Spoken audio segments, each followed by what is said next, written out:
Article 243 subclass B. So it provides a reservation. It describes reservation. So 243 subclass D ఏం చెప్తుందంటే రిజర్వేషన్ల గురించి తెలియజేస్తాం. 73rd Constitutional Amendment Act 1993 provides a reservation or reservation of seats for SC, ST based on their population. Right?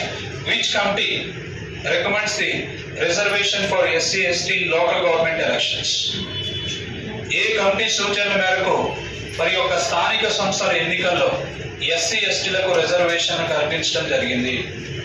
A committee సూచించిందమ్మా? Ashok Mehta committee. So SC ఎస్టీలకు reservation కల్పించమని చెప్పినటువంటి committee ఎక్కడ? స్థానిక సంస్థల ఎన్నికల్లో ఎస్సీ ఎస్టీలకు రిజర్వేషన్ కల్పించమని చెప్పినటువంటి committee Ashok Mehta committee. Right. So 73వ రాజ్యాంగ సవరణ చట్టం 1993 ద్వారా ఎస్సీ ఎస్టీలకు వారి జనాభా నిష్పత్తి మేరకు రిజర్వేషన్ కల్పించడం గురించి తెలియజేస్తాం. So this act also provides reservation not less than 1/3 for women's. కల్పించినటువంటి రిజర్వేషన్లలో మరి మహిళలకు 1/3 రిజర్వేషన్లు కల్పించాలి. ఎంత కల్పించాలా? 1/3. సో జాగ్రత్తగా గమనించండి, మహిళలకు రిజర్వేషన్లు ఎక్కడ మాత్రమే ఉన్నాయి? స్థానిక సంస్థల ఎన్నికల్లో మాత్రమే ఉన్నాయి. ఎక్కడ మాత్రమే ఉన్నాయి? స్థానిక సంస్థల ఎన్నికల్లో మాత్రమే మహిళలకు రిజర్వేషన్ కల్పించాడు. చట్టసభల్లో మాత్రం మహిళలకు రిజర్వేషన్ అనేది కల్పించలేదు.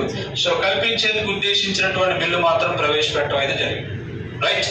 సో ఇది ఎక్కడ ఇది మనం చెప్పుకుంటుంది? స్థానిక సంస్థ, పంచాయతీరాజ్ వ్యవస్థ కావచ్చు, మున్సిపల్ వ్యవస్థ కావచ్చు. రైట్. భారత రాజ్యాంగం ప్రకారం స్థానిక సంస్థల ఎన్నికల్లో మహిళలకు ఎంత శాతం మాత్రమే reservation కల్పించాలన్నంటే 33%, 1/3.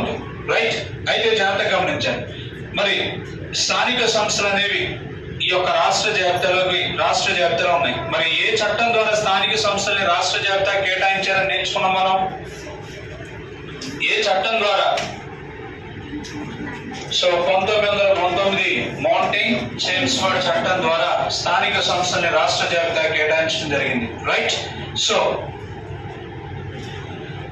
Bihar was the first state provides 50% reservation for women in local government elections. 50% అంటే ఎంత?